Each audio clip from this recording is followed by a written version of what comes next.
जितने यहाँ बैठे और जितने आस्था चैनल पर सुन रहे हो, जितने फेसबुक यूट्यूब पर कथा श्रवण कर रहे, जितने मोबाइलों पर देख रहे हैं, प्रयास करना। बैसाख के महीने में मिट्टी के पात्र में जो रात्रि भर जल रखा हो, मिट्टी के पात्र में अगर आपके पास में घड़ा हो, हंडा हो, नी हो, तो दिया हो, दीपक हो, कुल्लड़ हो, कोई भी तुम्हारे पास में जो मिट्टी का पात्र, उसमें जल भरना। वो जल बैसाख के महीने की किसी भी सोमवार के दिन, किसी भी सोमवार के दिन, बैसाख महीने या किसी प्रदोष के दिन या बैसाख महीने के शिवरात्रि के दिन, वो मिट्टी के पात्र का जल अपने घर के प्रत्येक व्यक्ति का स्पर्श कराकर उस मिट्टी के पात्र के जल को तांबे के पात्र में डाल लीजिए और घर के प्रत्येक व्यक्ति का स्पर्श करा लीजिए और शंकर भगवान पर कुंदकेश्वर महादेव के नाम से समर्पित करिए। कुंदकेश्वर महादेव। कभी जीवन में पीछे पलट कर देखने की जरूरत नहीं पड़ेगी, आप उन्नति की सीढ़ी की ओर बढ़ते चले जाओ। बैसाख महीने में मट्टी के पात्र का जल भगवान शंकर को समर्पित होना चाहिए। उसका सुख हमारे जीवन को एक आनंद फल प्रदान।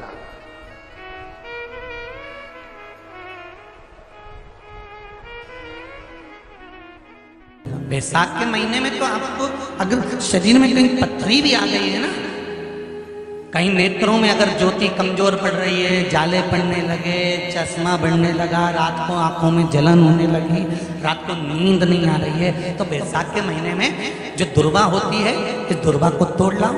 जहाँ पर अशुक सुंदरी का स्थान होता है, जहाँ पर अशुक सुंदरी का जो स्थान होता है, उस अशोक सुंदरी के स्थान पर उस दुर्वा को रख दो और कुंदकेश्वर महादेव का नाम है। कौन से महादेव का नाम लेना है? कुंदकेश्वर। उस दुर्वा को उठा कर लिया। बैसाख के महीने में कोई भी तिथि, कोई भी दिन, कोई भी वार आप बैसाख के महीने में कर सकते हो। उस दुर्वा को लेकर आओ, लगभग 20-25 दुर्वा लेना, उसको लेकर आइए। सुबह सुबह कुंदकेश्वर महादेव का नाम लेकर उसको खाना प्रारंभ कर दीजिए। एक दुर्वा रोज खाओ। जो पथरी है या नेत्रों में तकलीफ है या कोई ना कोई रात्रि को नींद नहीं आना, बेचैनी हो जाना, घबराहट होना, धीरे धीरे धीरे धीरे 20 दिन की वो दुर्वा है, 20 दुर्वा एक एक दिन खाना चालू करो। 4 या 5 दिन लगेंगे, अपने आप आपको कोई गोली खाने की जरूरत नहीं पड़ेगी, नींद अपने आप आना प्रारंभ हो जाएगी और बेचैनी। अशोक सुंदरी वाली जगह पर दुर्वा समर्पित कर कर कुंदकेश्वर महादेव का नाम लेकर, कौन से महादेव? कुंदकेश्वर महादेव का नाम। शिव सुख क्या है? तो क्या कहा महाराज जी? भगवान शिव कहते हैं, अरे पार्वती, 1000 अश्वमेध यज्ञ में अग्नि कुंड के अंदर पूर्ण आहुति पर जो गोला समर्पित किया जाता है और एक बेल, एक पीला बैसाख महीने में जो मुझे समर्पित कर देता है, उसको 1000 अश्वमेध यज्ञ का पुण्य फल प्राप्त हो जाता है। मात्र एक बेल।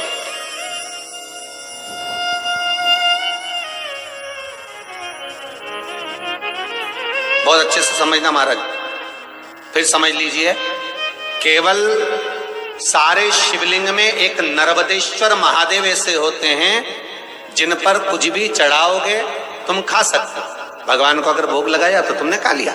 भगवान के शिवलिंग को अगर कोई वस्तु टच हो गई तो तुम पा सकते हो। मिठाई हो, चूरमा हो, लड्डू हो, पेड़ा हो, गुलाब जामुन हो, इमरती, भजिया, पकौड़ा, फल फ्रूट जो भी होगा वो पा सकते हो। पर नर्मदेश्वर शिवलिंग को छोड़कर शिव महापुराण के अंतर्गत विद्धेश्वर संहिता में लिखा हुआ है कि बाकी के जितने शिवलिंग होंगे उसको अगर कोई वस्तु टच हो गई तो वो खाने के लायक नहीं रहती, वो सांसारिक मनुष्य नहीं खा सकता। शंकर के मंदिर का प्रसाद संसार का मनुष्य उसको ग्रहण नहीं कर सकता। उसको केवल बैरागी, त्यागी, जिसने घर छोड़ दिया, परिवार छोड़ दिया, अपने कुटुंब कबीले को छोड़ दिया, केवल वही पा सकता है। ये शिव महापुराण की विद्धेश्वर संहिता कर रही है।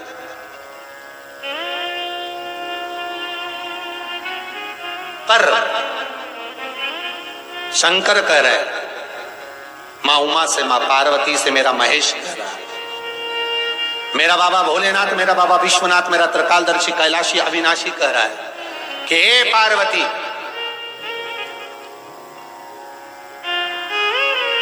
एक बीला, एक बेल जो मुझे समर्पित करता है, और समर्पित करने के बाद उस बेल की महत्वता देखिए, जो बैसाख महीने में बाबा शंकर को जो चढ़ाया जाता है, और 1000 अश्वमेध यज्ञ का पुण्य फल हम प्राप्त कर लेते हैं मात्र एक फल चढ़ाकर, मात्र एक फल चढ़ाकर।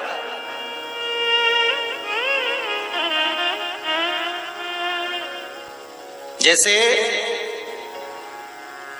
इससे पहले जो एकादशी कही, जिसको त्रिविधि एकादशी भी कहते हैं,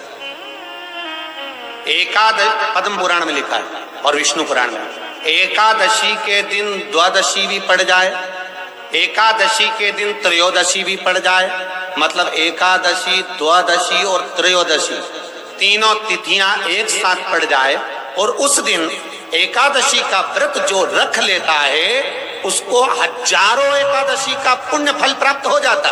फिर वो जिंदगी में एकादशी करे चाहे ना करे। और फिर ध्यान देना, कोई मर रहा है, कोई तड़प रहा है, और आपने तो अपने जीवन में एक ही एकादशी करी, और वो कौन सी? त्रिविधि। और मान लो कोई मर रहा है तो आप उसमें से अपनी एकादशी में से आप 5 एकादशी दे सकते, भले आपने एक करी हो, क्योंकि आपने 1000 कर लिए एक साथ, उसका पुण्य आप किसी को प्रदान कर सकते, आप किसी को दे सकते।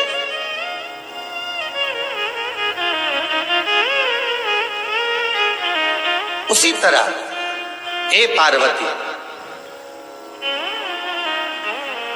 संसार का मनुष्य जब मुझे वो बेलपत्र समर्पित कर, वो बेल का फल समर्पित करता है, पार्वती वो फल जो मुझे चढ़ता है, फिर मैं भले नर्मदा के जल से निकला हुआ कंकर शंकर क्यों ना हूं, फिर चाहे मैं गंगा के जल से निकला हुआ कंकर शंकर क्यों ना हूं, चाहे फिर मैं यमुना के जल से निकला हुआ कंकर शंकर क्यों ना हूं, चाहे मैं सरयू के जल से निकला हुआ कंकर शंकर क्यों ना हूं, चाहे मंदाकिनी के जल से निकला हुआ कंकर शंकर क्यों ना हूं, हे पार्वती फिर जो भी शिवलिंग पर वो बेल समर्पित होता है, वो बेल उठाकर जीव अपने कार्य में ले सकता है। ये माँ उमा से कह रहा है। तो उस बेल की महत्वता जानेंगे।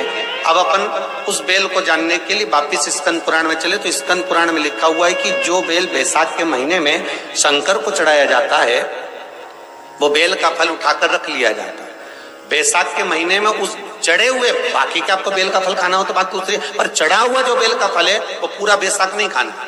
बैसाख के बाद में अगला जो महीना आए, उस महीने के अंदर उस फल के अंदर का गुर्दा निकालकर उसको सुखा लीजिए, और सुखाकर जिस व्यक्ति को पथरी की बीमारी हो और जिस व्यक्ति को पेट में बहुत भोजन पचता ही नहीं है, पूरा शरीर पाचन क्रिया बेकार हो गई, उस व्यक्ति को केवल 7 दिन तक शंकर पर चढ़ा हुआ वो बेलपत्र प्रदान कर